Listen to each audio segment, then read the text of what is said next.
Ça va être à moi de présenter les deux orateurs suivants. Alors, nos deux derniers orateurs qui sont connus de tous les gens de l'assistance, enfin pas de tous, puisque les gens du colloque ont fait connaissance. On va commencer par Vianney Ferrand, puisque nous allons aller dans l'ordre chronologique. Vianney Ferrand est étudiant en première année de master de lettres, master recherche de lettres, et il a commencé un mémoire sur Drieux-La Rochelle. Et c'est précisément de Drieux-La Rochelle qu'il va nous parler aujourd'hui, puisque le titre, je le lis par prudence, le titre de son intervention est « Le sacrifice par procuration, Drieux-La Rochelle et les profiteurs moraux ».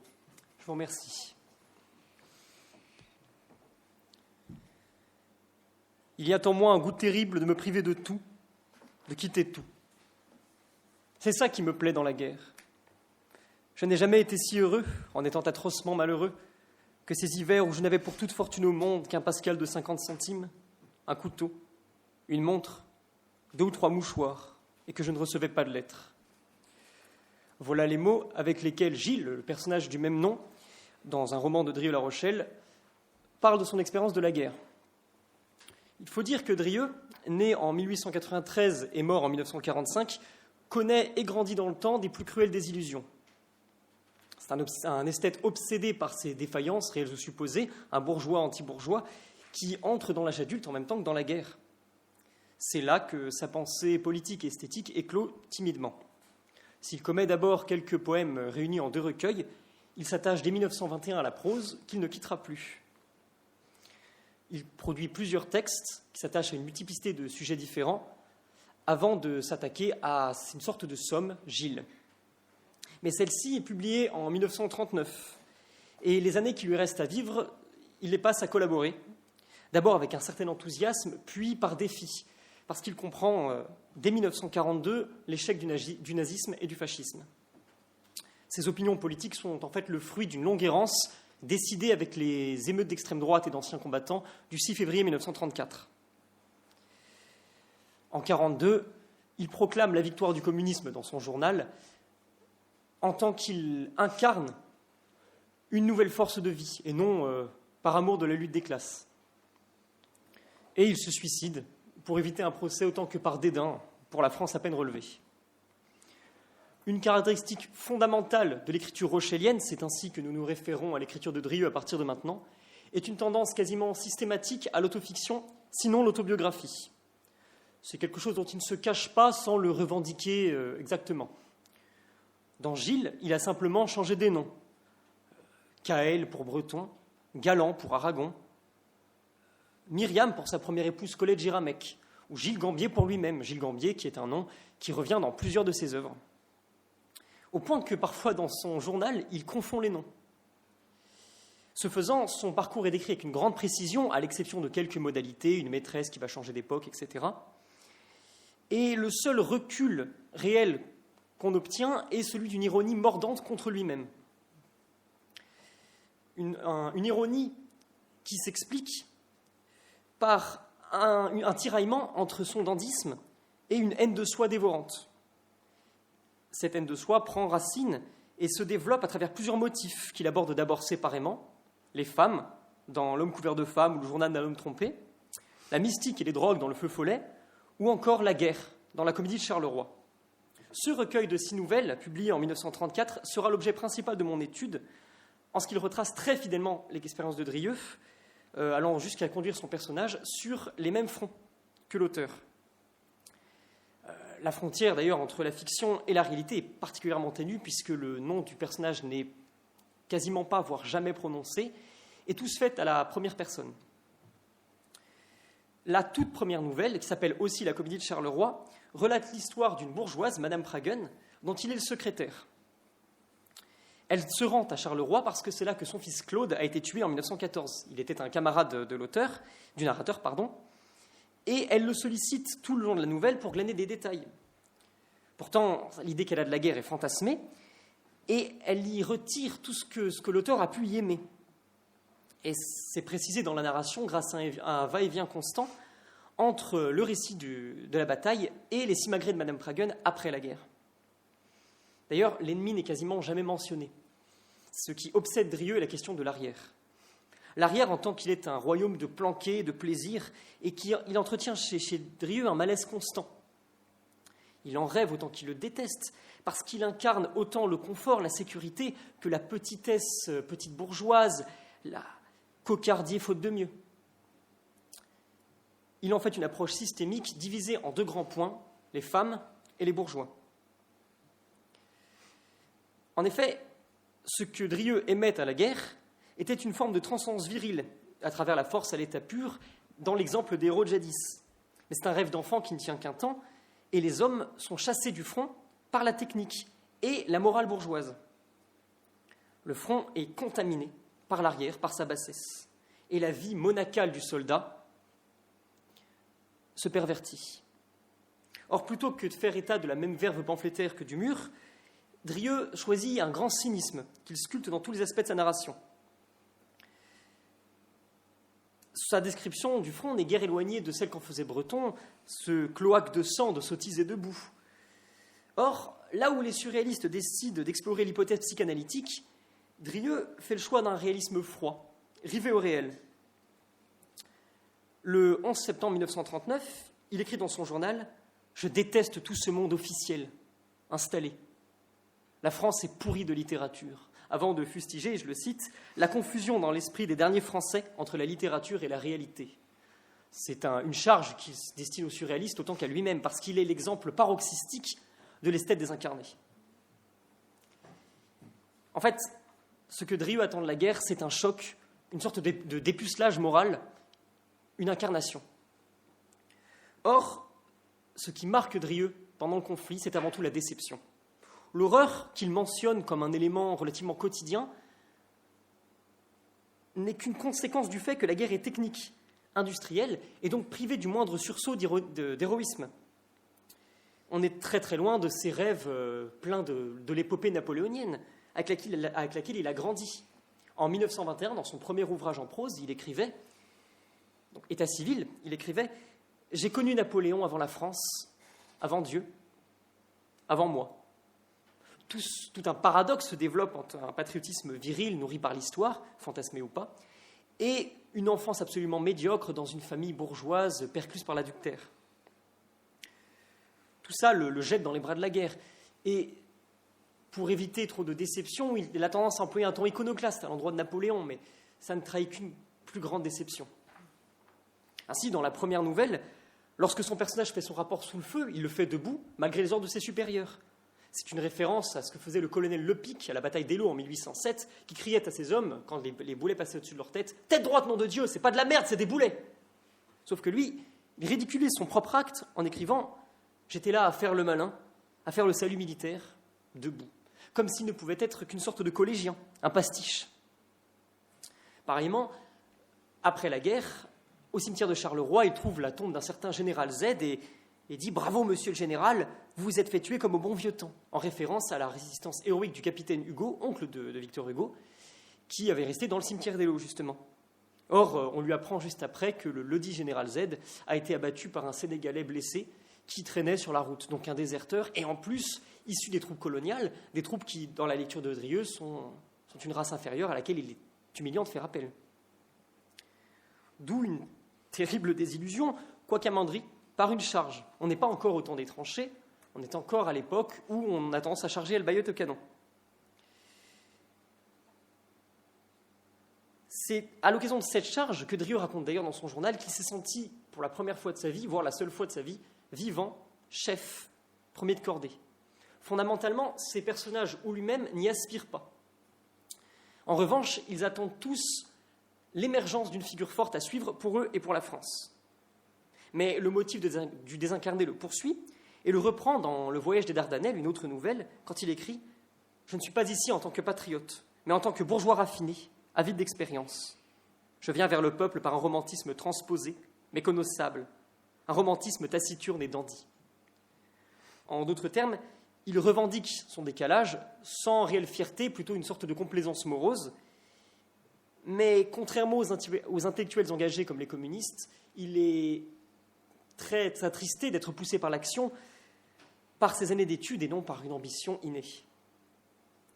cette médiocrité de l'intellectuel incapable d'autre chose que de théorie n'est pas sans rappeler celle du Musset dans Rolla, je suis venu trop tard dans un monde trop vieux. Mais il s'interdit une telle sensiblerie à cause de son cynisme, justement, qui semblerait être alimenté par un complexe d'infériorité. Je le cite dans la comédie de Charleroi, « Avec ma baïonnette. Qu'est-ce que je ferais avec ma baïonnette devant un Allemand ? Rien du tout. Je ne m'étais jamais battu, pas même avec mes poings. Je n'avais jamais soulevé un fardeau. Je n'étais pas un homme du peuple, un homme de main, ni un sportif. J'avais un peu marché, couru. L'aviron sur la scène m'avait mis aux paumes quelques ampoules. Mais tout ça était une préparation de femmelette. Alors je me ferais enfiler par le premier venu ? Non, pas si bête. J'aurais toujours mon fusil chargé.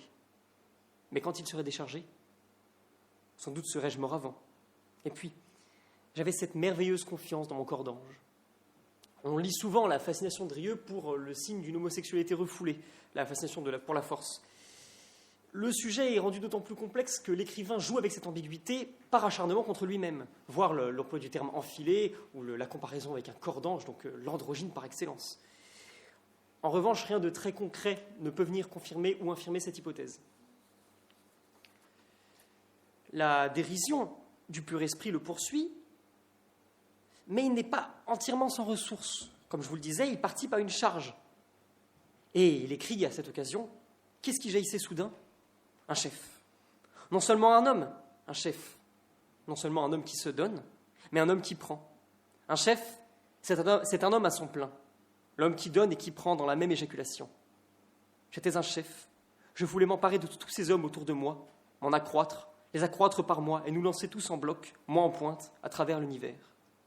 Le combat devient un échange, un lieu de communion entre ennemis qui n'est pas sans rappeler l'idéal chevaleresque. Je le cite à nouveau, « Jeter ces Français contre ces Allemands, faire étinceler ces Français contre ces Allemands. » Et réciproquement, toujours la réciproque.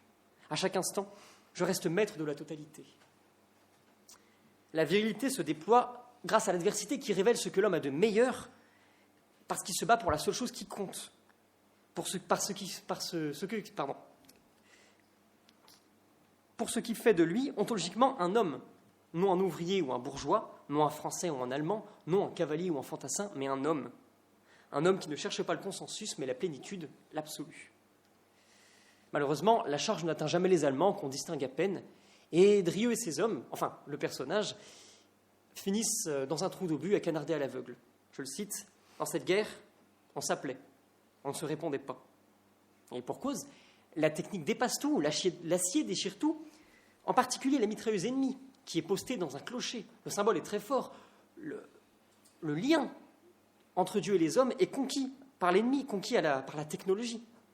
Parce que Dieu est du côté, non pas des Français ou des Allemands, mais du vrai gagnant des batailles. Il s'incarne dans le Dieu des batailles, l'artillerie. Je le cite à nouveau. « Ah, ce tonnerre énorme, omnipotent, si bien installé, si sûr de lui. Dieu était avec eux. Le vrai, le seul Dieu, ce vieux brutal qui remue des tonneaux dans son cellier. Le brutal étant un nom argotique donné à l'artillerie depuis le XVIIIe siècle et particulièrement les guerres napoléoniennes. C'est d'ailleurs le brutal qui a mis fin à Eylau, boucherie russe, franco-russe, sans vainqueur. Je sentais l'homme mourir en moi, le dernier clou du cercueil, la culture de la défaite qui rattrape le personnage dès qu'il s'autorise une velléité d'idéal. C'est l'esprit fin de siècle, d'après moi le déluge, excusant son défaitisme par le défaitisme ambiant. Je le cite à nouveau, je tombais naturellement dans l'idée que ça allait mal. Affaire de caractère. Et puis, on m'avait toujours dit que ça allait mal côté français depuis que j'étais né. S'étale le pessimisme qu'il attribue à la race décadente française, résignée par les humiliations de 1870, par l'esprit voltairien, libéral, petit bourgeois. Un esprit dont il témoigne après la guerre et qui ne le surprendra pas en 1940. Il tire d'ailleurs de la débâcle une certaine satisfaction masochiste. Tous les ingrédients sont là. La guerre n'est plus la guerre, écrit-il, parce qu'elle sanctifie la technique, parce qu'elle sacrifie l'homme, non seulement au sens d'anthropos, mais au sens de wir. La guerre est castratrice en tant qu'elle écrase l'action individuelle, la prouesse de l'un contre tous, si tant est qu'une prouesse puisse naître dans des esprits défaitistes, parce que dévirilisés, anti-aristocratiques, parce que démocratiques. En détruisant l'ordre naturel, en l'annihilant, elle confisque aux hommes leur capacité à la domination, dans une lecture très réactionnaire des choses, à la compétition physique et morale. Alors pour qui la guerre ? C'est la vraie, pas celle des livres. Pas les soldats. Certains tirent leur épingle du jeu. Le pays des femmes, soupire Gilles dans l'incipit du roman, lorsque le train le dépose dans Paris en 1917. L'arrière et surtout la capitale prennent des allures de boudoir exquis, voluptueux. Si l'émancipation des femmes connaît une évolution exponentielle à partir de 1914 du fait de l'absence des hommes, elle couronne surtout le succès des bourgeoises. Parce que quand la force est diluée dans le fiduciaire, il suffit de la détenir, de détenir le capital pour avoir cette force. Et celle qui la détient, dans la comédie de Charleroi, dans la première nouvelle, c'est Madame Pragun. Dès le début, le recueil donne le ton. La toute première phrase est « Madame Pragun décida que nous partirions le 1er juillet pour Charleroi ». La dénomination, le verbe « décider », tout est là. Immédiatement, le lecteur est mis dans le bain. Le narrateur est secrétaire, dans une inversion assez rare à l'époque, en faisant un métier destiné aux femmes. Il est dévirilisé et il accepte cette dévirilisation en se révoltant complaisamment par quelques traits desquels il larde Madame Pragun, en la soupçonnant d'emphase et de fausseté. Il faut dire que Drieux a des idées plutôt arrêtées sur les femmes, en particulier les bourgeoises, qui sont en fait les seules qu'il a vraiment fréquentées. Mais les bourgeoises vieillissantes en prennent particulièrement pour leur grade. Madame Pragun, dit-il, se déplace avec ce gémissement dont depuis 4 ans elle avait fait sa raison d'être. Elle montre à tous sa douleur d'avoir perdu son fils, par lequel elle a remplacé le personnage. Mais ce n'est pas par amour qu'elle fait ça, c'est pour la reconnaissance qu'elle tirera d'avoir fait un grand personnage. De tels traits rappellent d'ailleurs beaucoup Bellou, qui est le surnom d'une des maîtresses de Drieux à la fin de sa vie, dont il parle dans son journal avec ces termes. Ce bonheur était fait de son admirable santé, un peu menacée aujourd'hui, de son appétit, de sa beauté, de sa sensualité, de sa richesse, de la sagesse de son mari, de la gentillesse de son enfant, de la tranquillité sociale. Elle n'a jamais pensé à Dieu. La superficialité semble être le vice féminin par excellence, d'autant plus qu'il entre en totale contradiction avec la recherche désespérée d'un idéal. Toutes les belles maximes de Drieux sont mises à bas par tout l'attirail de la femme, son charme, son prestige, en un mot l'argent. Le personnage devient alors une sorte d'animal de compagnie pour cette bourgeoise. Il est, écrit-il, un des ornements de son luxe, un des rayons de sa gloire, parce qu'il est jeune, séduisant, à son service malgré sa qualité d'ancien combattant. On le prend même pour son amant parfois. Le défunt fils n'est plus qu'une marotte. La tristesse ne sert qu'à ramener la servilité des bourgeois, accompagnée de la petite légion d'honneur que Madame Pragun se promène. Toute la province s'y laisse prendre. On l'appelle la noble dame de Paris, ce qui est très ironique sous la plume de Drieux.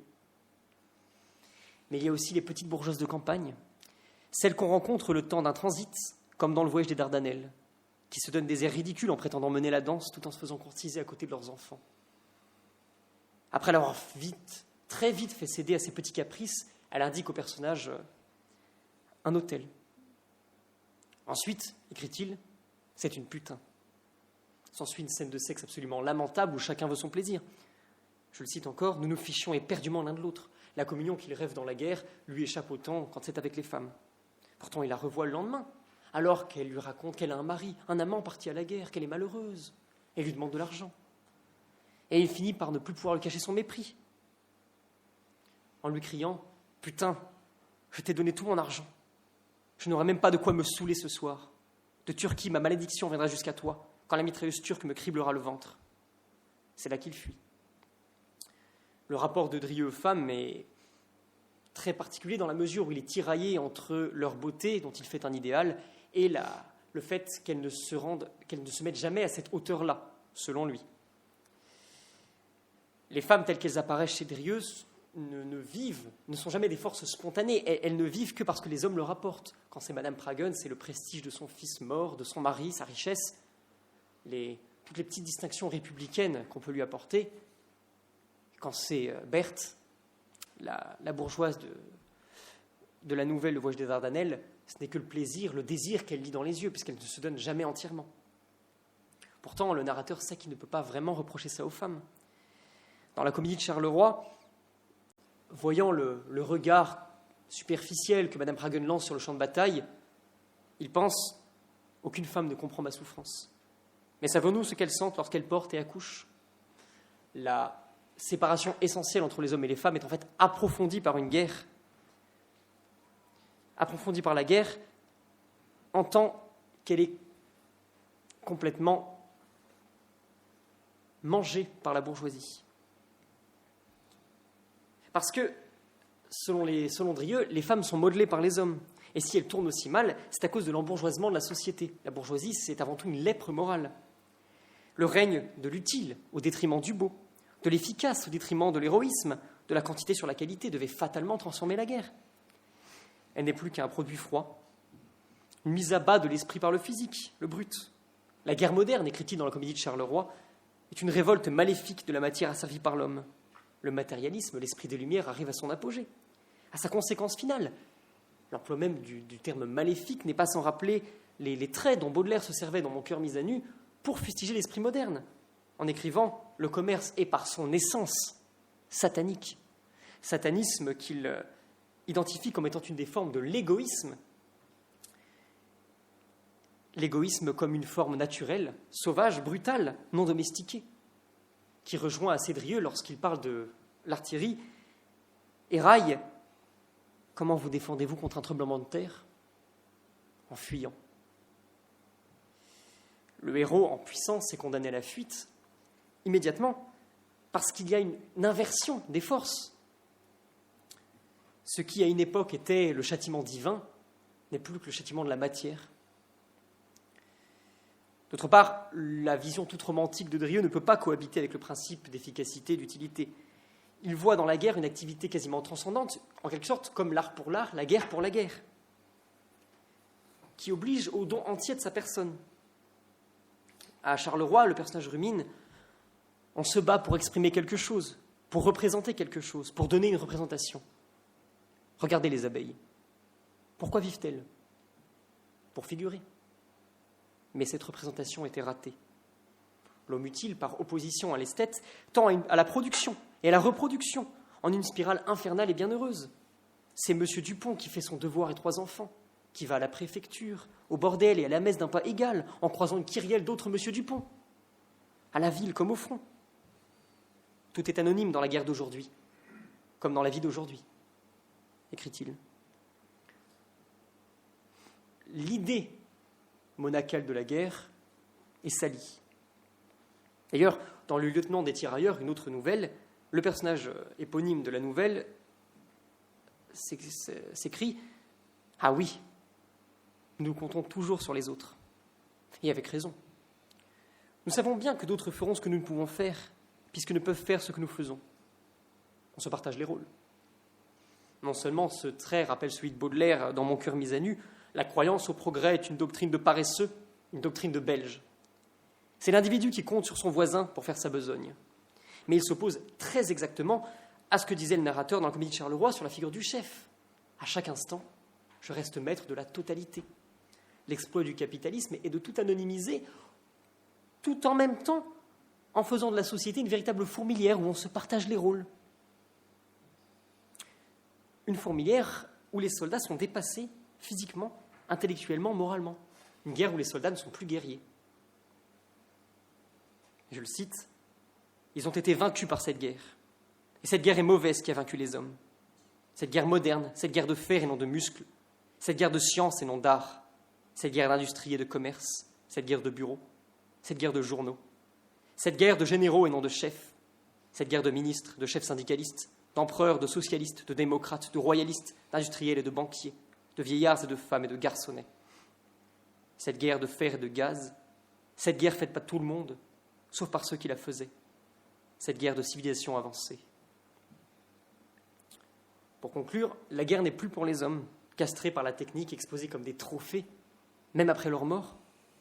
Ils ne sont plus que des acteurs ridicules qui ne sont pas concernés par quelque chose dont ils sont au centre. Dans Le voyage des Dardanelles, le narrateur écrit même « J'avance à 4 pattes. On est du XXe siècle où on n'en est pas. » Il est obligé à ramper dans la boue, mis à égalité avec les idéaux de son temps, de ses compatriotes, de l'Occident en général. Il doit se plier à la technique. L'arrière s'insinue partout, dans les recoins les plus intimes, et ceux qui sont restés debout, comme Peggy, sont morts. Et puis, est-ce qu'on n'est pas mieux au chaud ? À quoi sert de charger, d'essayer ? À quoi sert de tenter la grandeur ? Naît chez Drieux et son personnage une frustration croissante. Je suis contre les vieux, s'enflamme-t-il lorsque Madame Prague lui propose un poste de député. Il n'est pas absurde de penser que l'esprit de Drieux, nourri par l'antimodernité et l'esprit révolutionnaire, ait connu un véritable éveil avec la guerre. Certains veulent abattre le capital pour que les classes ne s'entre-dévorent plus, que les damnés de la terre et les forçats du genre humain ne soient plus opprimés. À cela, Drieux répond dans Gilles « Je veux détruire le capitalisme pour restaurer la notion d'aristocratie. » Je vous remercie.